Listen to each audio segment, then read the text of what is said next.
मुझे फर्क नहीं पड़ता, मुझे फर्क नहीं पड़ता कि जमाना क्या कहता है। मुझे नहीं फर्क पड़ता, और मुझे फर्क नहीं पड़ता कि जमाना क्या कहता है। भैया आप पर नीचे जाओ, इनको करो नीचे, पहले इनको। अच्छा रिमिक्स आइटम है ये। जय श्री राम। मेरे सभी सनातनी भाइयों का स्वागत है इस नए वीडियो में। आज हम आपके लिए कुछ खास और नया लेकर आए हैं, तो जल्दी से वीडियो को लाइक कर दें और अगर आप चैनल पर नए हैं तो सब्सक्राइब जरूर करें। साथ ही बेल आइकन को दबाना न भूलें ताकि आपको हमारे हर नए वीडियो की सूचना सबसे पहले मिले। और हाँ, नीचे कमेंट बॉक्स में जय श्री राम का नारा लगाकर अपनी उपस्थिति जरूर दर्ज कराएं। तो चलिए शुरू करते हैं। तलवारों की डर से कन्वर्ट होकर के मुस्लिम हो गए, वो लोग कह रहे हैं कि हम वीर हैं। अरे वीर तो हम हैं। हजारों तरह के हमने तकलीफें भोगी, हमने सिर कटवा दिए हमारे पूर्वजों ने, लेकिन अपना धर्म नहीं छोड़ा। आप हमसे लड़ना चाहते हो, आंखों में आंख डाल करके देखो तो पता चल जाएगा।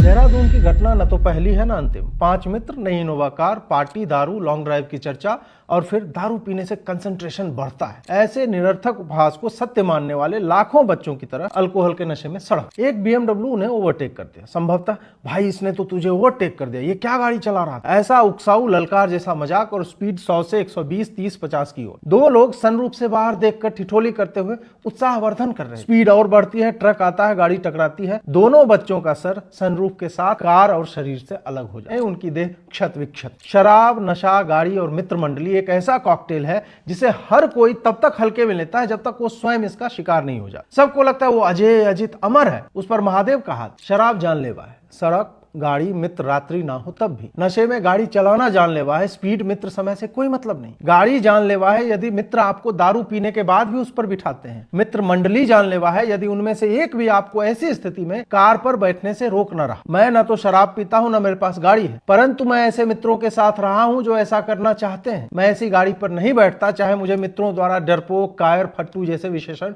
सुनने पड़े। मेरे लिए उस क्षणिक पौरुष प्रदर्शन से करोड़ों गुना कीमती मेरा जीवन है। वीरता और पौरुष सड़क पर दूसरी कार के पीछे भागते हुए मरने में नहीं है। वीरता है स्वयं पर संयम रखना और अपने मित्रों को किसी भी प्रकार से उस समय, उस अवस्था में गाड़ी पर।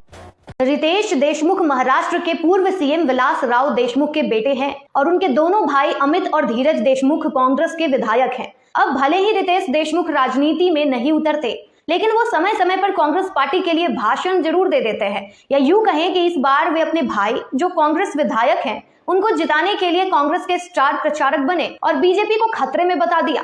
लेकिन रितेश भाऊ भाषण लिखते समय ये क्यों नहीं ख्याल आया कि जिस पार्टी को आप खतरे में बता रहे हैं वही पार्टी 3 बार से लगातार केंद्र में सत्ता पे काबिज है, वो भी बिना किसी का टाइटल चुराए, और भारत के 17 राज्यों और केंद्र शासित प्रदेशों में भी वही सत्ता में है। तो देश की जनता बखूबी समझ रही है कि किसकी विधायकी खतरे में है। पार्टी खतरे में है। और मतलब कहीं भी मूवी थोड़ी चल रही है कि एक्टिंग में कितना भी फेंक देंगे। है भाई, एक्टिंग चल रही है क्या इधर भी? कुछ भी। तुम लोग गाय का पेशाब पीते हो, पेशाब तो तुम्हारी माँ भी करती है तुम्हें पैदा करने वाली, तो उसका भी पी लिया करो। जो गाय का मूत होता है ना, पूरे भारत के अंदर 350-400 रुपए की एक बोतल मिलती है। अमेरिका में उससे ज्यादा की मिलती है। और एक शोध के अनुसार जो कैंसर का पीड़ित मरीज होगा ना, उसमें गाय के मूत की जो बोतल होती है वो बहुत काम आती है। पहली बात। दूसरी बात, तुमने बोला कि माँ का मूत, तो देखो मैडम जी, हमें हिंदू धर्म से हम अपनी माँ का दूध पीते हैं। अब आ जाओ तुम्हारे मजहब में, तो मैडम जी देखो, जैसे आप हो तो आपके मजहब में आपका बाप भी आपको ठोक सकता है, आपका भाई भी आपको ठोक सकता है। और अगर आपका हलाला हो गया तो जितने आस पड़ोस के लोग हैं, रिक्शे वाले, भिखारी, मौलाना, बुढ़े, जवान, बच्चे, सब आपको पेल सकते हैं। ठीक है मैडम जी? तो छिनाल अपने मजहब की तुलना ना हमारे सनातन धर्म से मत करना कभी भी।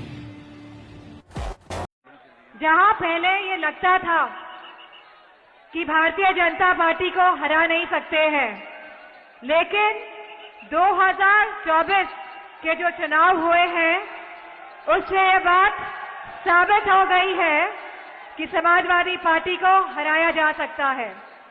अबे तू उसकी तरफ है कि मेरी तरफ है? मैं तो आपकी तरफ हूँ। ये कैसा मेरी तरफ है? उंगली उसकी तरफ है लेकिन दिल आपकी तरफ है। मैंने आपका नमक खाया है। अभी तो मेरे से मार भी खाएगा। हमें तो सवाल पूछा जा रहा है कि गरीबों को मुफ्त राशन क्यों दे रहे हो, लेकिन आज कांग्रेस के एक नेता ने झारखंड में घोषणा की है, आप सुनकर के चौंक जाएंगे।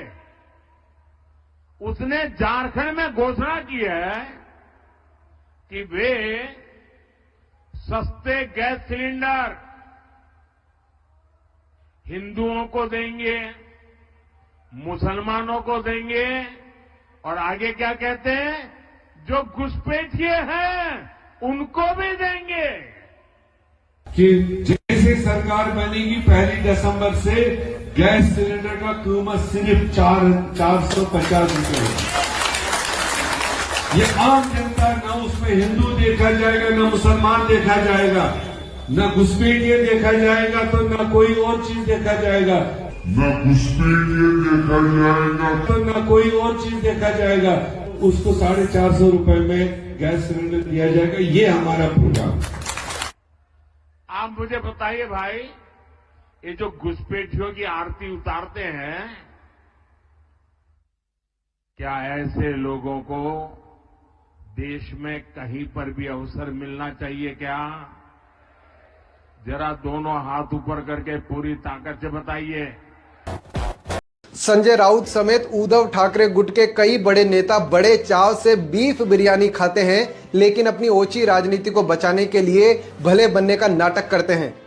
उद्धव ठाकरे की शिवसेना पर यह आरोप लगाया है ओवैसी की पार्टी के बड़े नेता इम्तियाज जलील ने। संजय राउत साहब हो, इनके कोई भी नेता हो, सब बीफ की बिरयानी खा चुके हैं, खाते हैं, बंद दरवाजे में खाते हैं। बीफ के कटलेट भी इनको चाहिए, बीफ की बिरयानी भी चाहिए, बीफ का खोरमा भी चाहिए।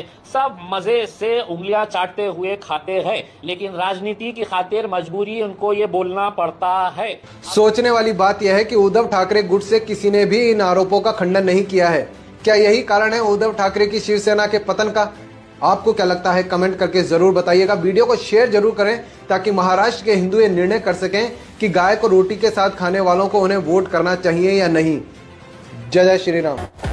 15 मिनट है अभी। हाँ, नहीं दूल्हे भाई कुछ आती, किसको भी नहीं आती। वो खाली भाईजान से मोहब्बत है, दूसरों से नहीं है जी। तो मैं नोटिस ले लिया। सुनो सुनो, अभी टाइम कितना है? हाँ, 15 मिनट है अभी। Very sorry, very sorry. 9:45 देखो, 9:45। अरे तो मैंने लिखा नोटिस में, सुनो आप मीडिया वालों, 9:45 घड़ी चेक कर लो तुम्हारी भी। 200 खाते, 2500 ट्रांजैक्शन और 125 करोड़ की फंडिंग। महाराष्ट्र चुनाव में विदेशी साजिशों पर ईडी की रेड। महाराष्ट्र में विधानसभा चुनावों की वोटिंग प्रभावित करने के लिए भारी मात्रा में विदेशी फंडिंग का खुलासा हुआ है। फंडिंग भी कोई वोटरों को यूं ही बांटने वाले 500-1000 रुपयों की नहीं, बल्कि पूरे के पूरे 100 करोड़ से भी ज्यादा की। चौंकिए नहीं, ये वो सच्चाई है जिसका खुलासा पुलिस और जांच एजेंसियों ने किया है। इस खेल का खुलासा होने के बाद से महाराष्ट्र में हलचल तेज हो गई है और इसी कड़ी में अब इस देश विरोधी खेल के मास्टरमाइंड तक जांच एजेंसियों का हाथ पहुंच चुका है। दरअसल माले गांव का सिराज अहमद इस पूरे कांड का मास्टरमाइंड है, जिस पर यह आरोप है कि उसने विदेशों से मिली फंडिंग को कई जगह ट्रांसफर कराया और पूरे महाराष्ट्र चुनाव को प्रभावित करने का खेल खेला। आपको बता दें कि महाराष्ट्र में 288 विधानसभा सीटों के लिए 20 नवंबर को वोटिंग होना है, जिससे पहले जांच एजेंसियों ने वोट जिहाद की साजिश का भंडाफोड़ कर दिया है। झारखंड में हमने निर्णय लिया है, एसटी का रिजर्वेशन 26% से 28% जाएगा, एससी का रिजर्वेशन 10% से 12% जाएगा और पिछड़ों का रिजर्वेशन 14% से 27% जाएगा। मोदी जी, आपको जो करना है कर दो। ये जो 50% की दीवार है, इसको हम झारखंड में तोड़ेंगे और फिर जाके दिल्ली में तोड़ेंगे। जो लोग जिहाद की बात कर रहे हैं, इनको शर्म आनी चाहिए कि इनके आकाओं ने पहले देश का बंटवारा किया था और आज जिहाद की बात करके देश के लोकतंत्र को ये लोग कलंकित करना चाहते हैं। इनको बताया जाना चाहिए कि जिहाद में अगर इतना ही प्यार है तो भूखों मरने के लिए भिखमंगे पाकिस्तान के पास जाइए, जो आज 2 जून रोटी के लिए तड़प रहा है। हिंदू हिंदू क्या है? हिंदू हिंदू हिंदू करने से काम नहीं चलेगा। जाइए अपने जाति पता कीजिए, इसीलिए आप लोग का विकास रुका हुआ है। जाइए हटिए। सलाम अलैकुम नेताजी। अरे वालेकुम सलाम। खबर आ रही है कि कर्नाटक में 100 सरकारी ठेकों में हम मुसलमानों के लिए 10 सरकारी ठेका फिक्स होने जा रहा है। इसके लिए तहे दिल से शुक्रिया। अरे इसमें शुक्रिया कहने की कोई बात नहीं है। इस देश के सारे संसाधन पे पहला अधिकार आप मुसलमानों का है। हक रहे। 100 में से 10 ठेका क्या, आने वाले समय में पूरा देश आप लोग के हाथ में सौंप दिया जाएगा। छी छी छी छी, अच्छा खेल रहे हैं। बांट दोनों जगह रहे हैं। हम हिंदुओं को जाति में बांट रहे हैं, इनमें देश का संसाधन बांट रहे हैं। वाह।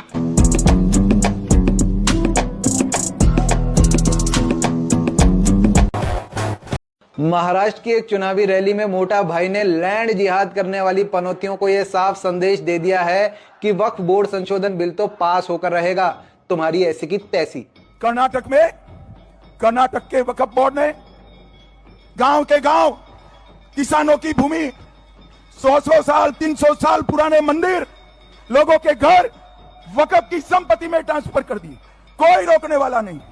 मगर आप चिंता मत करो, यहां ऐसा नहीं होगा। पवार साहब कान खोलकर सुन लो, जितना दम है विरोध कर लो। वक्फ का कानून संसद में पारित होने वाला है, पारित होने वाला। अगर आपको भी मोटा भाई के इन तेवरों को देखकर मजा आया है तो ये मजा और हिंदुओं तक पहुंचाने के लिए वीडियो को शेयर जरूर करें। जय जय श्री राम।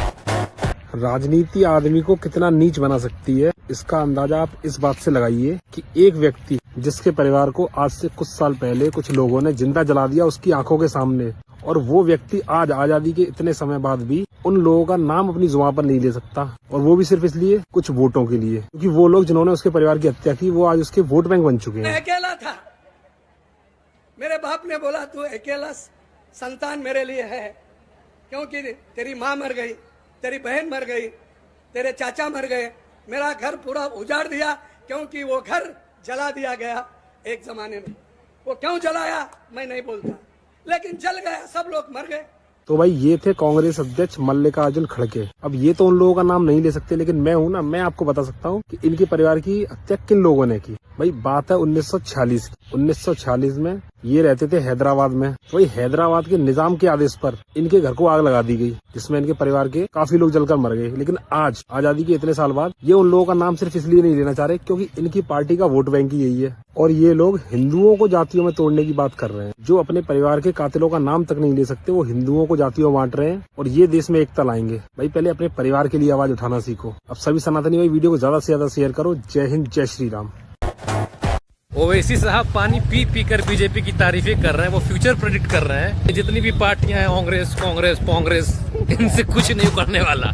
तो मेरी बात को लिख के रख लो, ये अपने वीडियो में महफूज रख लो, ये नहीं रोक पाएंगे बीजेपी को। भाई साहब कसमें खा खा कर कह रहे हैं कि बीजेपी को रोकना नामुमकिन है। अबे राहुल बाबा कहते हैं, उन्होंने प्रस्ताव किया है कश्मीर के अंदर कि हम धारा 370 वापिस लाएंगे। राहुल बाबा आप तो छोड़ो, इंदिरा जी स्वयं स्वर्ग से वापिस आएंगे, धारा 370 नहीं। विदेशों से चंदा लेकर देश विरोधी कार्य करना, कन्वर्जन कराना और फिर रिटर्न न भरने वाले एनजीओ का FCRA लाइसेंस अब रद्द करेगी केंद्र सरकार। ये एनजीओ विदेशों से पैसे लेकर भारत में कन्वर्जन और देश विरोधी गतिविधियों और आतंकियों से संबंध रखते हैं और अपने वार्षिक रिटर्न भी फाइल नहीं करते, जिसके लिए गृह मंत्रालय ने 1 या 2 नहीं बल्कि ऐसे लगभग सभी एनजीओ के खिलाफ शिकंजा कसने की तैयारी शुरू कर ली है, जिसके चलते एक के बाद एक एनजीओ को नोटिस मिलने शुरू हो गए हैं। तो अब देश विरोधी गतिविधियों में शामिल होने वालों में खलबली का माहौल है। ऑल इंडिया उलेमा बोर्ड ने, मुसलमानों का बोर्ड है, एक 17 सूत्रीय मांग रखी है एमवीए के सामने। एमवीए वही गठबंधन है महाराष्ट्र में जो बीजेपी के गठबंधन के विरोध में चुनाव लड़ रहा है, जिसमें कांग्रेस भी शामिल है, एनसीपी भी शामिल है और उद्धव ठाकरे भी शामिल है। इनके सामने जो 17 सूत्रीय मांग रखी है, ये बिल्कुल उसी तरह से है जैसे आज के लगभग 100 साल पहले जिन्ना ने 14 सूत्रीय मांग रखी थी और वही मांग पाकिस्तान के लिए बेस बनी थी और इस देश का बंटवारा कर दिया था। आजकल उसी टाइप की मांगे रखी जा रही हैं और यह बोला गया है कि हम कांग्रेस को और एनसीपी को समर्थन देंगे, जतवाने की पूरी कोशिश करेंगे अगर हमारी ये मांगे मान लेती है तो। इन मांगों में बड़ी हैरान कर देने वाली मांगे शामिल हैं और जिन्ना की मांगों से भी मैच करती हैं। जैसे ये ऑल इंडिया उलेमा बोर्ड कहता है कि वक्फ बिल का विरोध किया जाए, नौकरियों और शिक्षा में मुसलमानों को 10% रिजर्वेशन दिया जाए, महाराष्ट्र के 48 जिले में मस्जिदों, कब्रिस्तानों और दरगाहों की जब्त की गई जमीनों का सर्वेक्षण कराया जाए, महाराष्ट्र वक्फ बोर्ड के विकास के लिए 1000 करोड़ रुपए दिए जाएं। और यह भी कहा है कि पिछले 12 साल में जितने मुसलमानों को दंगों के मामले में जेल में डाला है उन्हें बेगुनाह मुसलमानों को छोड़ा जाए। साथ में मौलाना सलमान अजहरी को जेल से रिहा करने की मांग रखी है, उसके तो लेटर भी लिखा है पीएम को। और यह मौलाना सलमान अजहरी वही है जो हेट स्पीच के चलते अभी गुजरात की जेल में पड़ा हुआ है। साथ ही महाराष्ट्र के मस्जिदों के इमामों और मौलानाओं को हर महीने 15,000 रुपए पेंशन दी जाए, ऐसा ये कर रहे हैं। पुलिस भर्ती में मुसलमानों को प्राथमिकता दी जाए। मतलब हर जगह, चाहे आप विधानसभा चुनाव की बात कर लें, पुलिस भर्ती की बात कर लें, सरकारी नौकरी की बात कर लें, राज्य वक्फ बोर्ड की बात कर लें, हर जगह मुसलमानों को रिजर्वेशन दिया जाए। कोई भी मुसलमान किसी आरोप में जेल में डाल दिया गया है और आरोप तय नहीं हुआ है तो उसे छोड़ दिया जाए। इस तरह की जो बातें रखी जा रही हैं, ऐसी ही कुछ बातें जिन्ना ने रखी थी और देश अंदर ही अंदर दो भागों में बंटा चला गया।